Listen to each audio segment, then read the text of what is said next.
आप सभी संत समाज को मेरा सादर नमस्कार। आज का विषय है व्यक्ति की वास्तविक पहचान बाहर से नहीं भीतर से होती है और जो दुख एवं समस्याओं से बचना चाहता है उन्हें यह हुनर सीखना चाहिए। उस गुरु पर हमें गुमान है, यह वही गुरु है जो हम सबके दिलों में विराजमान है। प्यारे देवी एवं सज्जनों, किसी जंगल में एक महात्मा जी रहा करते थे। सन्यासियों वाली वेशभूषा थी, लेकिन बातों में सदाचार का भाव था। चेहरे पर इतना तेज था कि कोई भी इंसान उनसे प्रभावित हुए बिना नहीं रह सकता था। एक बार जंगल में शहर का एक व्यक्ति आया और जब महात्मा जी की झोपड़ी से होकर गुजर रहा था तो उसने देखा कि बहुत से लोग महात्मा जी के दर्शन करने के लिए आए।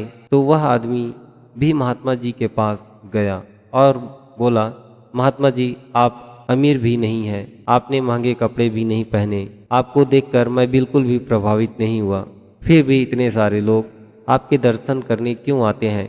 महात्मा जी ने उस व्यक्ति को अपनी एक अंगूठी उतार कर दी और इसके बदले में एक सोने का माला लेकर आने के लिए कहा।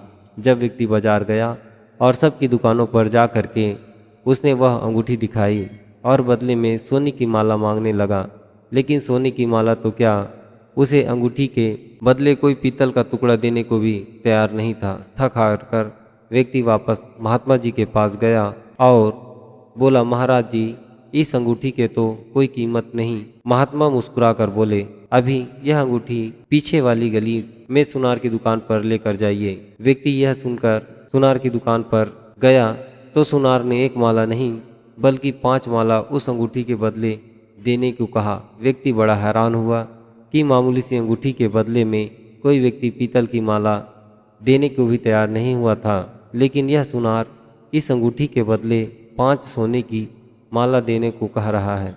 व्यक्ति वापस महात्मा जी के पास गया और उनको सारी बातें बताई। महात्मा जी बोले कि चीज़ जैसी ऊपर से दिखाई पड़ती है वह अंदर से वैसी नहीं होती है। यह कोई मामूली अंगूठी नहीं बल्कि यह हीरे की अंगूठी, जिसकी पहचान केवल हीरे की संगत में रहने वाला व्यक्ति जौहरी या सुनार ही कर सकता है। इसलिए वह इस अंगूठी के बदले 5 माला देने को तैयार हो गया। ठीक वैसे ही वेशभूषा को देखकर तुम प्रभावित नहीं हुए, लेकिन ज्ञान का प्रकाश लोगों को मेरी ओर खींच लेकर आता है। व्यक्ति महात्मा जी की बातें सुनने के बाद शर्मिंदा हुआ। इस तरह से मेरे प्यारे सज्जनों, कपड़ों से किसी भी व्यक्ति की कोई पहचान नहीं होती, बल्कि आचरण और ज्ञान से ही उस व्यक्ति की वास्तविक पहचान होती है।